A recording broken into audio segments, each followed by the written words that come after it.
Oke, shalom semuanya. Selamat hari Minggu. Salam, Kak. Halo. Sampai berjumpa kembali kita ya di hari Minggu tanggal 4 Juli 2021. Oke, adik-adik, seperti kalian lihat semua, kita sudah memasuki untuk pelajaran ke-9 ya, yaitu Allah mengampuni kita. Oke, sebelum itu kita memulai sekolah minggu, kakak ajak kalian semua untuk berdoa. Kita tangannya, tutup matanya, mari kita bersatu di dalam doa. Tuhan Yesus, selamat pagi Bapak, kami mengucap syukur untuk hari ini. Engkau masih memberikan kami kesehatan, kekuatan Tuhan. Kami boleh berkumpul kembali di Piajum ini untuk bersekolah minggu. Biarlah pimpinan Roh Kudus Tuhan selalu menyertai kami, membimbing kami dalam penyertaan-Mu, sehingga sekolah minggu kami ini boleh berjalan dan lancar dengan pertolongan kasih-Mu. Pimpinlah kami selalu Tuhan dengan pimpinan Roh Kudus-Mu, sehingga masing-masing pribadi anak-anak-Mu ini Tuhan dapat mengerti memahaminya. Kami berdoa hanya dalam tangan pengasihan-Mu, terpujilah nama-Mu Tuhan, haleluya, amin. Oke, seperti tadi kakak bilang, judul kita adalah Allah mengampuni kita. Nah, ini kakak kasih sebuah gambaran, menggambar ya. Nah, kalian melihat apa yang ada di tampilan layar HP kalian ataupun laptop kalian? Ada kakek, nenek, lalu ayah, ibu, adik, kakak. Ya, ini adalah gambaran keluarga ya. Ada ayah, ada ibu, ada kedua nenek kakeknya, lalu mereka punya 3 anak. Ya, ini sulung, terus ini tengah, dan yang itu bungsu. Di tiap adik-adik semua pasti ada beberapa ya, tidak perlu bersedih hati, ini keluarga lengkap. Beberapa mungkin memang sudah tidak ada kakeknya, ada yang tidak ada neneknya, atau bahkan tidak ada salah satu dari keluarga ya. Tidak perlu Saya sering tidak ada kakek. Ya. Dia sudah meninggal tahun lalu. Karena kita tiap keluarga itu berbeda-beda ya, pasti ada yang tidak sama persis. Beberapa itu seperti kakak bilang tadi, mungkin ada yang salah satunya ataupun yang keduanya, itu tidak perlu berkecil hati ya, karena kita punya Tuhan yang selalu menjaga dan melindungi kita dalam penyertaannya. Kita selalu harus bersyukur bahwa Allah menciptakan keluarga itu untuk mengasihi dan melindungi kita dan membantu kita untuk selalu bertumbuh. Oke. Apa sih kaitannya tentang keluarga ini dengan cerita Allah mengasihi kita tadi? Nah, ini ya, hari ini kita akan belajar sebuah kisah di mana Yesus menceritakan tentang seorang ayah dan kedua putranya. Ini merupakan kisah keluarga penting karena mengajarkan kepada kita tentang kebenaran-kebenaran tentang Allah Bapa Sorgawi kita. Nah, seringkali kalian pasti pernah mendengar apa itu perumpamaan. Apa sih perumpamaan? Umpamanya katanya kadang. Pernah nggak kalian dengar? Perumpamaan. Aku nggak pernah dengar. Oh ya, kalau Rara nggak pernah dengar katanya. Kalau yang lain mungkin ada pernah dengar perumpamaan. Umpamanya kalau orang lagi bercerita, umpamanya kamu gini-gini. Perumpamaan. Oke. Aku tahu tapi aku agak lupa gitu. Mungkin kalian ada beberapa yang kayak ngerti tapi kalau menyampaikannya tuh bahasanya tuh apa sih gitu ya. Oke, kakak akan memperjelaskan biar kalian memahami ya. Nih, perumpamaan itu berasal dari cerita sehari-hari yang mengajarkan kita tentang Allah dan bagaimana Dia ingin kita hidup sesuai ajarannya. Yesus sering menggunakan perumpamaan-perumpamaan untuk mengajar. Nah, Yesus itu sering kali kalau Dia sudah berkhotbah atau bercerita dengan orang-orang, Dia menggunakan perumpamaan. Banyak ya perumpamaan-perumpamaan yang sering kita dengar. Pernah ada yang dengar apa ya? Yang pernah dulu kakak pernah cerita tentang perumpamaan tentang perjamuan kawin, itu ada. Kemudian apa? Boleh nggak aku sekolah minggu sambil makan lapar? Makan.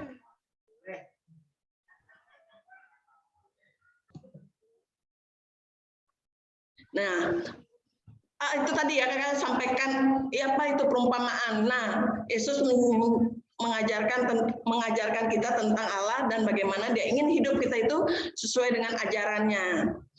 Perumpamaan itu berasal dari cerita sehari-hari. Banyak ya perumpamaan. Ada juga perumpamaan tentang seorang penabur. Nah, kali ini kakak akan bercerita perumpamaan yang terambil dari Lukas. Nih, Lukas 11, ayat 11 sampai 32. Kak, aku nggak bawa kitab. Ya, nggak apa-apa Rara. Tapi yang lain juga dan kali bawa ya. Lukas 15 ayat 11 sampai 32. Ada yang bisa lihat perikopnya? Aku bisa lihat.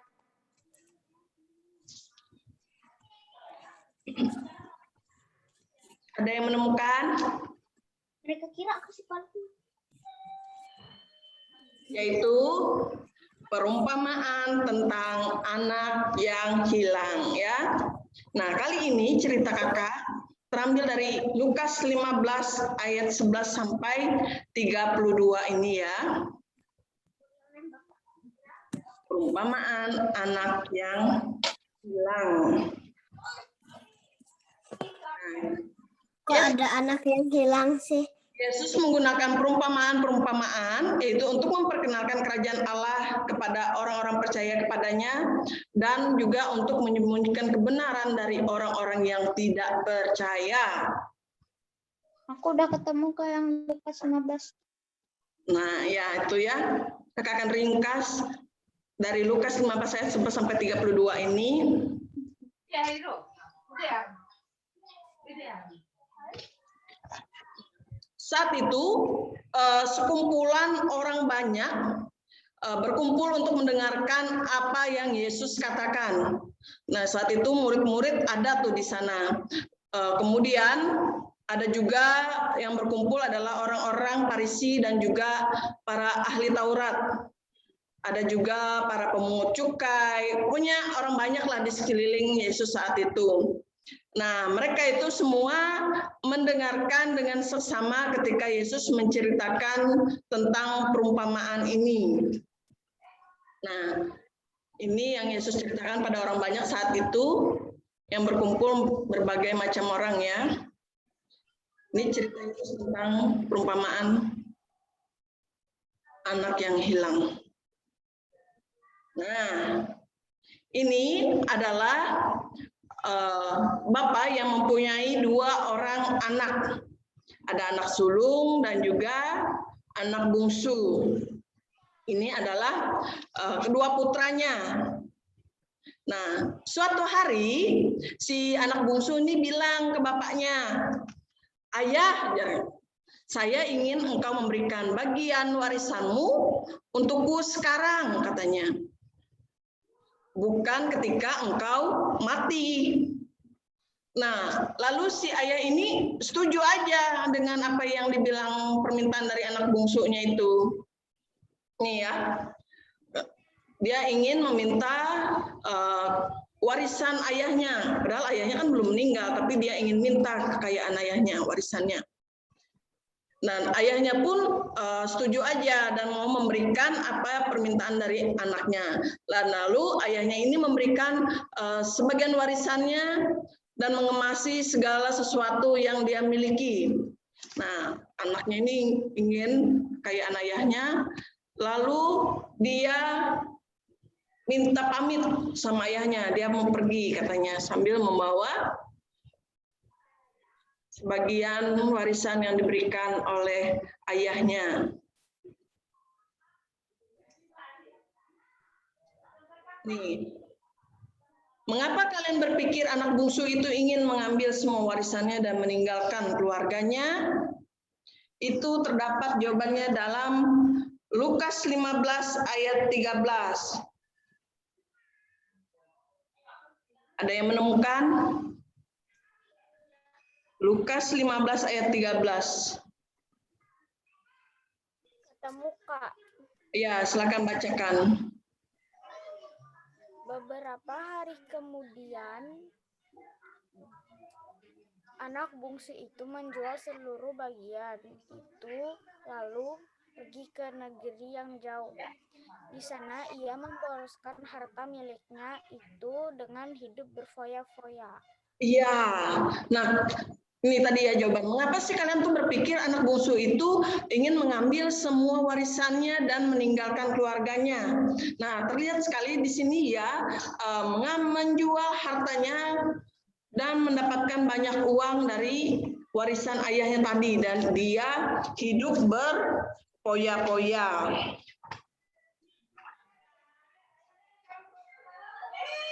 Alasan anak itu Foya-foya itu artinya apa? Foya-foya tuh apa ya, hidup sesuka hati tanpa memikirkan kehidupan jangka panjangnya. Dia sekarang mungkin punya banyak harta, uang, benda segala macam ya. Dia dengan sesuka hatinya menghabiskannya dalam jadi foya-foya itu. Nah, alasan anak itu meninggalkan rumah segera menjadi sangat jelas ya. Dia itu ingin pergi dari rumah ayahnya dan ingin membuat keputusannya tuh sendiri aja. Maka dia melakukan apa yang dia senangi, apa yang dia sukai. Dia dengan cepat menghabiskan semua uangnya dalam kehidupan yang sangat liar.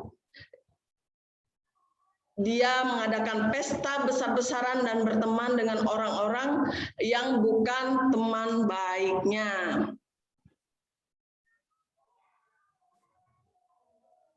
Ini tadi ya, hasil dapat duit banyak, dia pergi ke sebuah negeri yang sangat jauh, dan dia melakukan pesta foya. Nih, anak bungsu itu memboroskan uangnya dengan hidup berfoya-foya. Ini ya, pokoknya tanpa berpikir apapun, pokoknya dengan senang hati dia menghabiskan uangnya, mau beli ini, beli itu, bahkan dia membuat sebuah pesta yang besar. Dia ngajak temannya juga. Nah, segera saja semua yang dia miliki akhirnya menjadi hilang begitu saja, lenyap, habis ya. Nah, pada saat itu ada bencana kelaparan di daerah yang saat ini anaknya tempati. Nggak ada turun hujan, kemudian juga tanaman juga ikut mengering. Nah, apa yang akhirnya anak muda ini lakukan? Nih ya, bencana kelaparan. Akhirnya karena hidup berpoya-poya tadi, uangnya pun akhirnya jadi habis. Ia jadi melarat. Nah, sedangkan di negeri itu dia kan sendiri aja, nggak ada keluarga, nggak ada siapa-siapa. Jadinya dia akhirnya merasakan apa itu kelaparan. Nggak ada turun hujan, sangat lama sekali saat itu bencananya. Kemudian mau makan tanaman pun nggak ada, karena tanaman pun akhirnya ikut mengering. Nah, lalu dia melihat ternak babi ya, ada punya orang. Makannya di mana di rumah? Nah, akhirnya ada seorang petani di daerah itu yang memberikan anak muda ini pekerjaan. Nah, dia pergi mencari kerja dan menjaga babi di ladang. Ada seorang yang memberikan dia pekerjaan. Nah, karena dia sangat lapar, anak bungsu ini pun ingin makan, malah mau makan makanan babi ya. Karena dia sudah kelaparan sekali. Nah, petani itu mengutus si pemuda ini untuk ke ladang untuk menjaga babi-babinya. Orang muda itu begitu sangat lapar, dia ingin memakan makanan babi. Ampas, kalau makan babi itu yang dicampur, dari suatu pohon yang diberikan kepada babi-babi, ampas pohon, dicampur sirup katanya. Tapi tidak ada yang memberikan dia makanan. Nah, bagaimana saat itu kondisinya? Dia sangat lapar, dia juga sakit, dia juga lemas. Kalau kita berapa hari aja nggak makan ya, berapa jam aja nggak makan itu sudah lemas. Apalagi ini bencana kelaparan di sana. Nah, anak bungsu itu lalu berpikir keras waktu yang sangat lama, lalu dia menyadari bahwa dia itu berada dalam situasi yang sangat buruk dan berkata kepada dirinya, kalau di rumahku ada para pelayan dan juga pakaian yang sangat hangat. Makanannya pun juga banyak, berlebih katanya, dan pasti sangat bercukupan. Kalau di sini dia kelaparan dan juga hampir mati. Dia berpikir kalau aku pulang dan memberitahunya bahwa aku telah berdosa, bahwa aku tidak layak disebut anaknya, aku akan memintanya menjadikan aku sebagai pelayan dalam rumahnya. Nah, anak ini nih lalu berpikir mau pulang aja, datang ayahnya katanya. Jadi pelayan pun nggak apa-apa kalau dia menganggap aku sudah tidak sebagai anaknya katanya. Lalu anak bungsu itu berdiri dan juga dia ingin kembali ke rumah bapaknya. Nah, ini tadi ya dia berpikir kalau aku pulang di sana banyak makanan, hidupku pun enak katanya. Nggak kayak sekarang mau makan pun susah, malah mau makan makanan hewan, makanan babi. Nah, lalu anak ini pun bergegas ingin pulang ke rumah ayahnya dan mau meminta walaupun jadi seorang pelayan ya,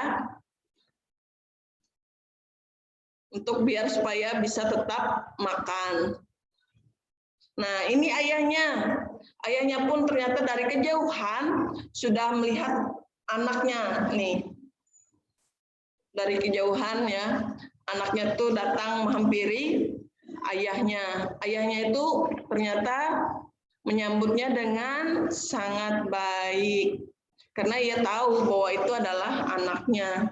Nah, sang ayah pun berlari mendapatkan anak bungsu itu lalu memberikan pakaian, cincin, sepatu, pokoknya tuh berikan yang terbaik lah buat anaknya.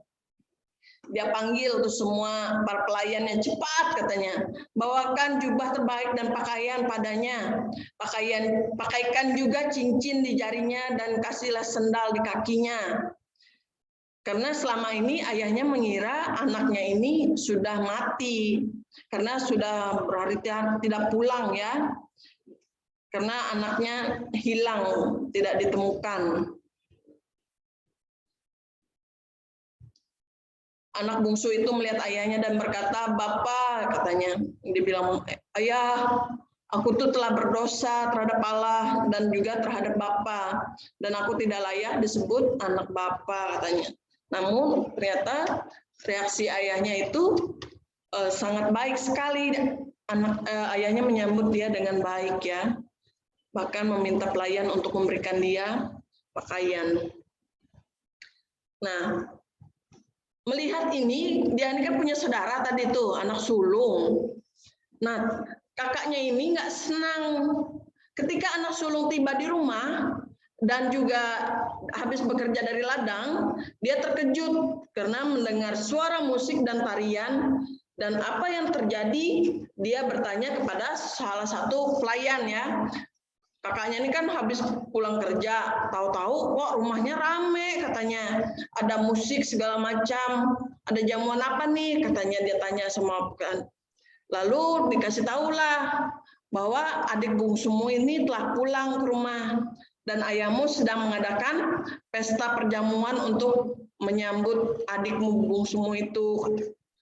Ketika dia mendengar hal ini, anak sulungnya ini menjadi sangat marah dan tidak mau masuk ke rumah, meskipun ayahnya keluar dan memohonnya untuk juga tetap masuk.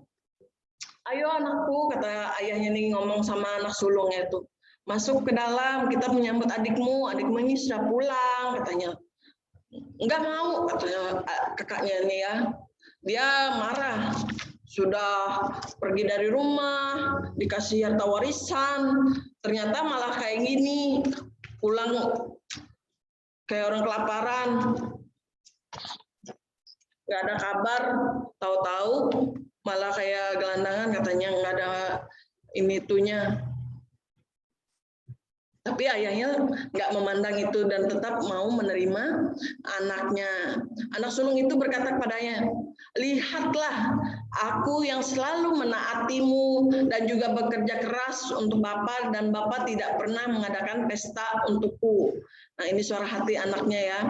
Dia tuh bilang ke bapaknya, aku nih yang selalu bersama kamu, tapi kenapa ayah tuh nggak pernah bikin pesta apapun untukku, katanya. Malah anaknya yang sulung yang pergi, anak bungsunya yang pergi malah dibuatkan pesta yang meriah.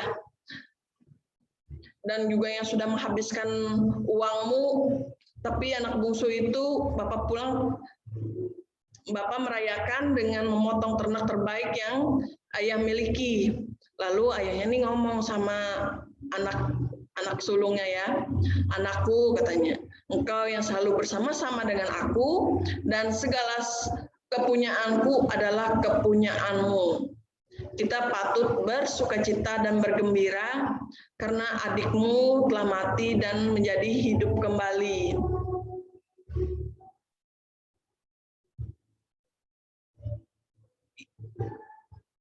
Nah, anaknya ini yang bungsu itu telah menyesali segala dosanya, apa yang dia perbuat itu dia sadar ya kalau selama ini apa yang dia lakukan itu salah, dan akhirnya dia menyesali dosanya dan kembali juga kepada ayahnya.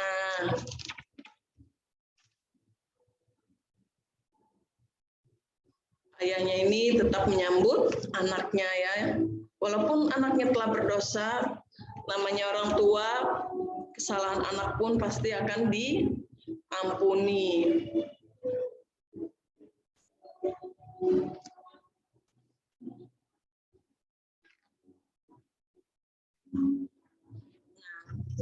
Mengapa Yesus memberi perumpamaan ini?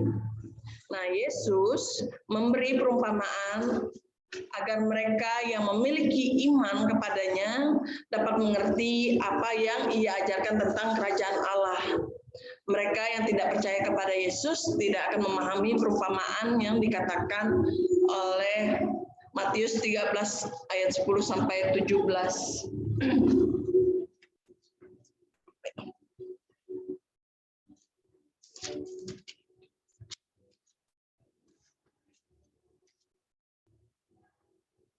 Maka datanglah murid-muridnya dan bertanya kepadanya, mengapa engkau berkata-kata kepada mereka dalam perumpamaan? Lalu jawab Yesus, kepadamu diberikan karunia untuk mengetahui rahasia kerajaan sorga, tetapi kepada mereka tidak. Karena siapa yang mempunyai, padanya akan diberi sehingga ia berkelimpahan, tetapi siapa tidak mempunyai, apapun juga yang ada padanya akan diambil daripadanya. Itulah sebabnya aku berkata-kata dalam perumpamaan kepada mereka, karena sekalipun melihat, mereka tidak melihat, dan sekalipun mereka mendengar, mereka tidak mendengar dan tidak mengerti. Maka pada mereka genaplah nubuat Yesaya yang berbunyi, kamu akan mendengar dan mendengar, namun tidak mengerti, kamu akan melihat dan melihat, namun tidak menanggap, sebab hati bangsa ini telah menebal dan telinganya berat mendengar, dan matanya melekat tertutup, supaya jangan mereka melihat dengan matanya, dan mendengar dengan telinganya, dan mengerti dengan hatinya, lalu berbalik sehingga aku menyembuhkan mereka. Tetapi berbahagialah matamu karena melihat dan telingamu karena mendengar. Sebab aku berkata kepadamu, sesungguhnya banyak nabi dan orang benar ingin melihat apa yang kamu lihat tetapi tidak melihatnya, dan ingin mendengar apa yang kamu dengar tetapi tidak mendengarnya. Ini cara Tuhan Yesus untuk memberikan gambaran kepada kita dalam kehidupan hari-hari ya. Bagaimana cara kita menanggapi apa yang Tuhan ajarkan kepada kita dalam kehidupan sehari-hari. Bagaimana layaknya juga tadi seorang bapak, seorang ayah, walaupun sudah anaknya pergi dengan berpoya-poya dan melakukan hal-hal yang berdosa, namun ayahnya tetap mengampuni dan mengasihi. Itulah layaknya kita, bagaimana kita adalah orang yang berdosa, namun Tuhan Yesus pun mengampuni hidup kita.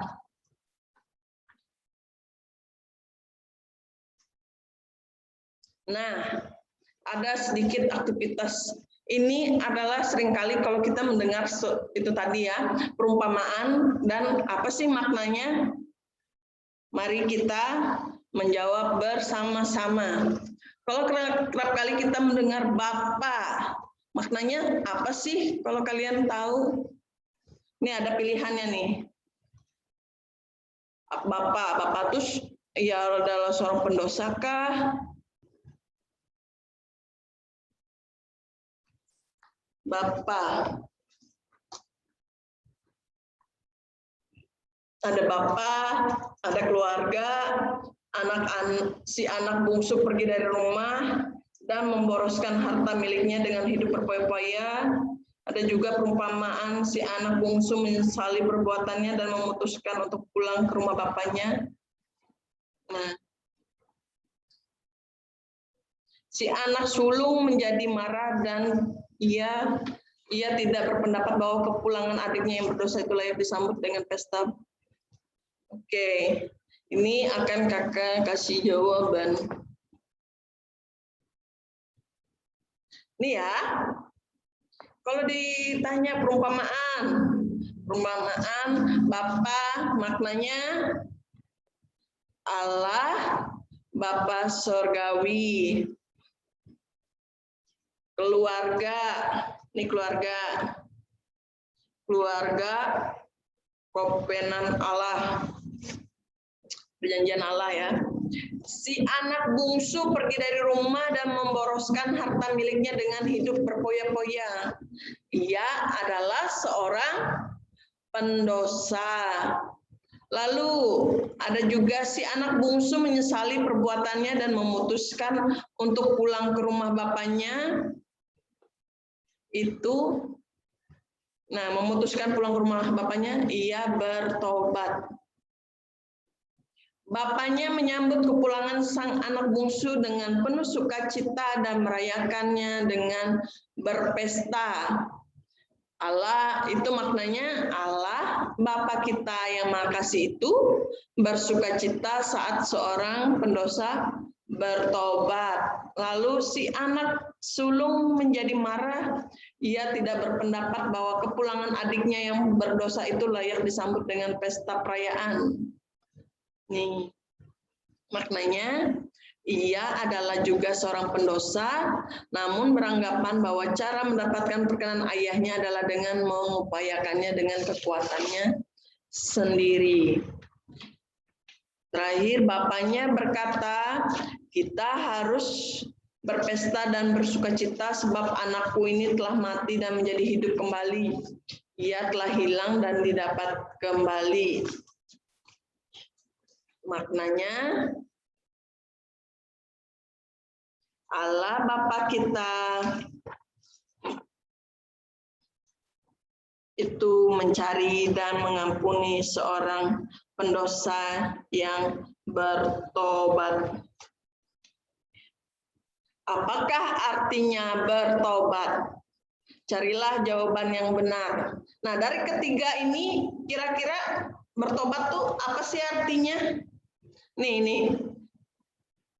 Apakah artinya bertobat? Ada yang tahu?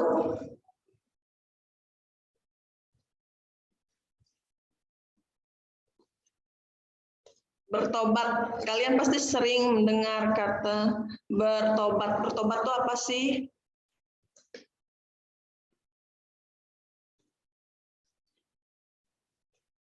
Ada yang mau jawab? Aku. Ya, apa Ra?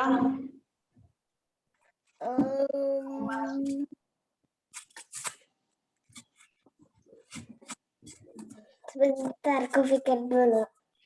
Ya. Pengampunan. Pengampunan, ya. Apalagi bertobat.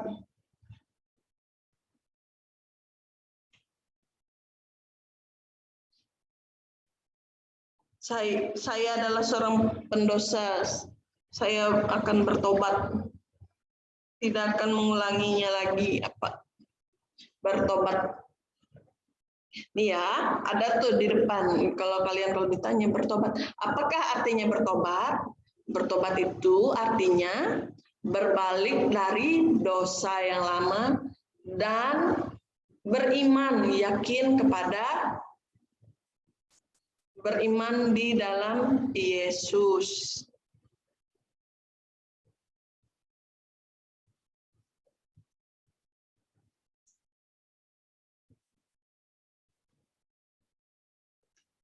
Nih ya, kesimpulannya yaitu Yesus menceritakan perumpamaan ini untuk menunjukkan kepada kita gambaran mengenai Bapa Surgawi yang kita Maha Kasih. Dia mengampuni orang-orang yang berbalik kembali kepadanya dalam pertobatan dan juga merayakan ketika mereka dipulihkan dan didamaikan. Nah, itulah tadi mengapa cara ayahnya itu menyambut anaknya. Yesus tuh ingin memberikan gambaran kepada kita kalau Yesus itu seperti Bapak yang tadi, yang tetap sayang kepada anak bungsunya. Nah, dia tetap mengampuni walaupun dia tahu bahwa anaknya ini salah. Tapi dia tetap mengampuni dan juga berharap anaknya kembali, dan akhirnya memang anaknya pun tetap kembali pulang kepada bapaknya. Nah, ini tadi ya, perhatikanlah sejumlah gambar bertemakan perumpamaan tentang anak yang hilang ini. Ini gambaran yang pertama tadi, si anak bungsu meninggalkan rumah. Apa yang kamu syukuri kalau kamu boleh menjadi bagian dari keluarga Allah? Kira-kira apa?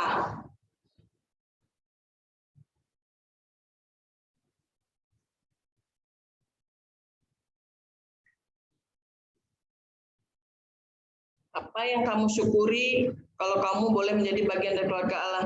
Ya tentu kalau kakak sendiri sih nggak akan pergi meninggalkan tempat itu ya.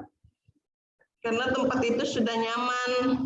Bahkan apa yang kita mau pun sudah difasilitasi ya dengan sangat baik. Kita dijaga, dirawat tanpa kita memikirkan kesusahan. Itu kalau kakak. Nah, kemudian juga nomor 2, ia menghamburkan harta miliknya dengan hidup berpoya-poya. Bila kamu telah berdosa terhadap Allah, ya saya kalau kakak nggak akan menghamburkan, nggak akan berpoya-poya ya. Minta pengampunan kalau kakak sudah melakukan kesalahan. Nomor 3, ia mendapat pekerjaan sebagai pemberi makan babi. Setelah kamu berbuat dosa, apa yang terjadi selanjutnya? setelah kamu berbuat dosa, apa yang terjadi selanjutnya? Hidup kita tuh nggak akan nyaman ya, nggak akan tentram. Kita tuh akan selalu semakin terpuruk, semakin jatuh ya, jatuh ke dalam dosa. 4. Sang bapak menyambut si anak bungsu pulang ke rumah. Bagaimana respon Allah ketika kamu mengakui dosamu kepada Dia?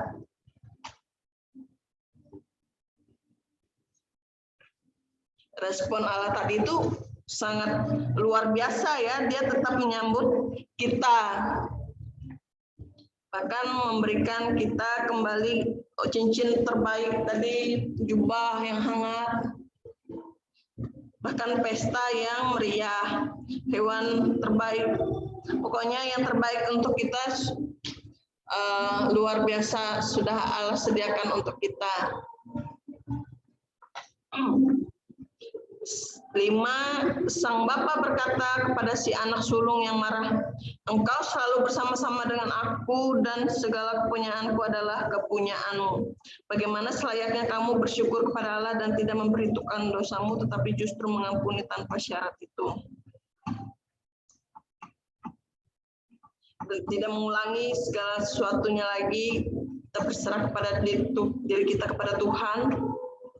Karena segala sesuatu sudah tersedia tanpa syarat, hidup bahagia bersama Tuhan.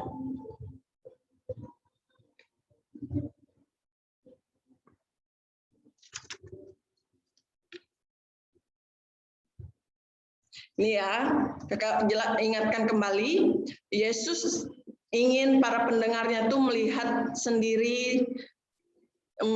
diri mereka sendiri, apakah kita itu seperti anak bungsu itu yang meninggalkan keluarganya dalam ketidaktaatan yang egois. Jika demikian, kita harus bertobat, mengaku dosa, menyesali dosa-dosa kita, dan juga pergi kepada Allah untuk memohon pengampunan dengan mengetahui bahwa Dia dengan senang hati mengampuni orang-orang yang memohon kepadanya. Ataukah kita itu seperti anak sulung yang terlihat taat dan melakukan apa yang benar, tetapi hati kita tuh penuh dengan kemarahan. Kita harus mengakui bahwa sikap dan perbuatan kita berdosa. Kita harus pergi kepada Allah untuk perbuatan kita, untuk meminta pengampunan dan juga memintanya memenuhi hati kita tuh dengan kepercayaan kepadanya, bukan kepada diri kita. Kita tuh harus belajar bahwa kita tidak dapat memperoleh keselamatan Allah dengan kekuatan kita sendiri. Itu merupakan anugerah Allah. Sang ayah dalam kisah itu mengasihi anak bungsu dan anak sulung itu. Nah, sangat luar biasanya Bapa Surgawi kita mengasihi kita meskipun kita itu tidak layak mendapatkan kasih dan pengampunannya. Sungguh istimewa hak kita untuk menjadi keluarga kerajaan Allah. Oke. Nah, adik-adik perlu kalian ketahui, Allah itu menutupi semua dosa kita dengan kebenaran Yesus dan juga menerima kita sebagai orang benar. Karena Yesus itu telah membayar dosa kita di kayu salib, sungguh menakjubkan bahwa kita itu dikaruniai hati yang bersih dan diampuni dan juga dijadikan bagian dari keluarga Allah. Ingat ya, bahwa Allah tidak pernah berhenti mengasihi kita dan selalu mengampuni kita sepenuhnya. Ketika kita mengakui dosa-dosa kita, kita dapat mempercayai Allah sepenuhnya karena Dia adalah Allah dan Dia melakukan apa yang Yesus katakan.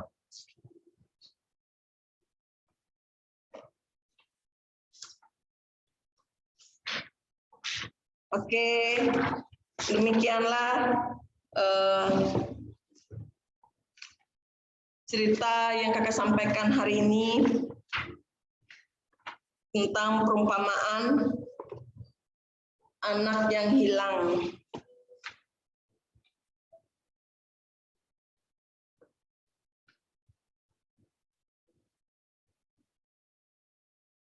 Ya, berakhir sudah. Oke, untuk mengakhiri sekolah minggu kita, mari kita bersatu di dalam doa. Mari kita berdoa untuk mengakhiri sekolah minggu kita. Lipat tangannya, tutup matanya. Mari kita bersatu dalam doa. Tuhan Yesus, kami bersyukur dan bersukacita Tuhan, bagaimana Engkau masih mengampuni dosa-dosa kami, Bapa. Engkau tetap mengasihi kami, Engkau tetap menerima kami dalam berbagai perbuatan kami yang tidak berkenan di hadapan-Mu. Bapa yang terkasih, ampunilah kami, Bapa. Layakkanlah kami di hadapan-Mu, Bapa. Biarlah kami menjadi anak-anak yang pintar, yang baik, yang berbakti kepada Engkau, bahkan senantiasa selalu mengimani diri kami kepada Engkau, Bapa. Biarlah penyertaan Tuhan selalu bertumbuh bahkan berbuah dalam diri kami, Bapa. Dan biarlah Tuhan Yesus selalu menyertai penghidupan kami, sekolah kami, hari lepas hari. Bapak yang terkasih, terima kasih untuk firman-Mu untuk hari ini. Kami belajar bagaimana Engkau tetap mengasihi orang-orang yang telah berdosa, Tuhan, tapi Engkau tetap mengampuni. Bapak yang terkasih, kami akan mengakhiri sekolah minggu kami. Biarlah Engkau selalu menyertai hari-hari kami ke depan, Bapa. Berikanlah kami kesehatan untuk orang tua kami, Bapa. Bahkan kami juga, Bapak, Engkau selalu memberikan kami kesehatan, dijauhkanlah kami dari sakit penyakit, Bapak. Bahkan yang saat ini masih mengalami, kami dihadapi dengan COVID-19 ini. Biarlah ini cepat berlalu, Bapak, dan Indonesia tetap bisa pulih kembali dunia ini, Bapak. Inilah seru doa kami, Tuhan Yesus, yang kami alaskan hanya dalam tangan pengasihan-Mu. Haleluya. Amin. Oke, terima kasih untuk hari ini. Sampai berjumpa untuk minggu depan. Bye-bye.